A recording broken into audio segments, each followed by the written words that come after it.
புதிய அத்தியாயம். அக்னி 550D கம்பிகள். அக்னிக்கு நிகர் அக்னிதான்.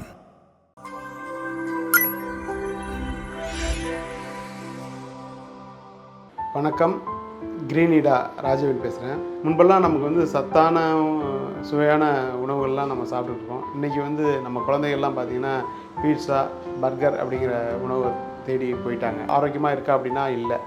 நம்ம குழந்தைகளுக்கு சத்தான உணவை தான் கொடுக்குறோம் அப்படின்னு நினச்சிட்டு ஒவ்வொரு தாய்மார்களும் கொடுக்குறாங்க. இதை நம்ம குழந்தைகளுக்கு வச்சு கொடுக்கும்போது அவங்களுக்கு உண்மையான ஒரு ஆரோக்கியமான உணவு குழந்தைகளுக்கு போய் சேர்றதில்ல. இதற்கு நம்ம என்ன செய்யலாம்னா, நம்மளே தயார் பண்ணலாம். நம்ம வீடுகளில், மாடி தோட்டங்களில் இந்த காய்கறிகளை உற்பத்தி பண்ணலாம். விதைக்கு எங்கே போகிறது அப்படின்னு நமக்கு ஒரு எண்ணம் வரும்.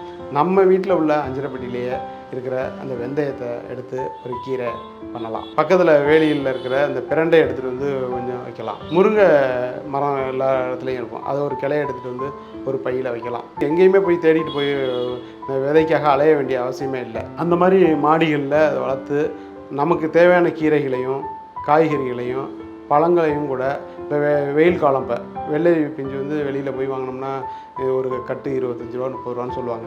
ஆனால் அது ஒரு 5 ரூபாய்க்கு ஒரு வெள்ளரி விதையை வாங்கிட்டு 2 பையில் போட்டோம்னா நமக்கு இந்த கோடை காலம் முழுவதும் தேவையான வெள்ளரி பிஞ்சு அதில் கிடைக்கும்.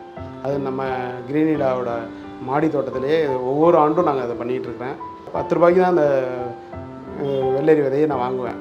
எடுத்துகிட்டு அதில் போட்டோம்னாக்கா கிட்டத்தட்ட ஒரு நம்ம குடும்பத்துக்கு மட்டும் இல்லாமல் நம்ம பக்கத்தில் வசிக்கிறவங்களுக்கும் அந்த வெள்ளரி பிஞ்சு கொடுத்துக்கிட்டு இருக்கோம். ஒவ்வொரு ஆண்டும் அதில் தேவையான வெள்ளரி பிஞ்சு கிடைக்கிது. அது நஞ்சில்லா அந்த வெள்ளரி பிஞ்சுகளை ஒவ்வொருவரும் சாப்பிடணுங்கிறதுக்காக தான் இந்த கிரீனிடா மாடி தோட்டத்தில் இது விதைக்கிறோம். இதை எல்லோரும் செய்யணும் அப்படிங்கிறத எங்களோட கிரீனிடா அமைப்பின் சார்பாக கேட்டுக்கிறோம்.